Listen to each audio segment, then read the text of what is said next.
হবিগঞ্জ জেলার চুনারুঘাট উপজেলার বালি বোঝাই ট্রাকের ভেতরে তল্লাশি করে ৩১২ বস্তা চিনি সহ ৩ জন আটক। চুনারঘাট থেকে আমাদের প্রতিনিধি শাহ মোহাম্মদ ফরহাদের ভিডিও চিত্র নিয়ে বিস্তারিত।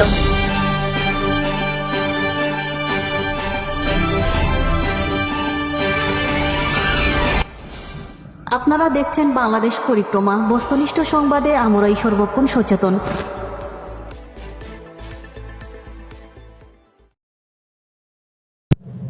হবিগঞ্জ জেলার পুলিশ সুপার অতিরিক্ত ডিআইজি পদে পদোন্নতি প্রাপ্ত মোহাম্মদ রেজাউল হক খানের নির্দেশে চুনারঘাট থানার অফিসার ইনচার্জ মোহাম্মদ নুরুল ইসলামের নেতৃত্বে SISM ও আসিমুল ইসলাম অফিসার ফোর্স সহ গোপন সংবাদের ভিত্তিতে ৭ নং উবাহাটা ইউপি অন্তর্গত দুর্গাপুর বাজার সহ মেসার্স আমিনুল স্টোর এর সামনে ফাঁকা রাস্তার উপরে ভারতীয় চিনি বোঝাই একটি ট্রাক অবস্থান করিলে উত্তর সংবাদের ভিত্তিতে ১৭ নভেম্বর ২০২৪ তারিখে রাত্র ১টা ৫০ ঘটিকার সময় তল্লাশি চালিয়ে উপরে বালির নিচে ৩১২ বস্তা চিনিসহ ৩ জনকে আটক করে।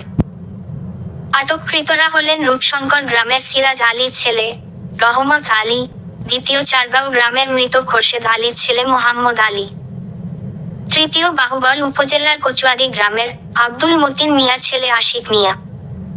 ৩১২ বস্তা চিনির মূল্য অনুমান ২০,৪০,০০০ টাকা।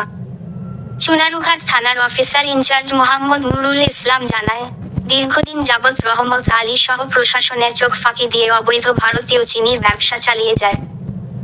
আরও অজ্ঞাত রয়েছে কয়েকজন। আসামিদের জিজ্ঞাসাবাদ করে রবিবার হবিগঞ্জ কোর্টে প্রেরণ করে।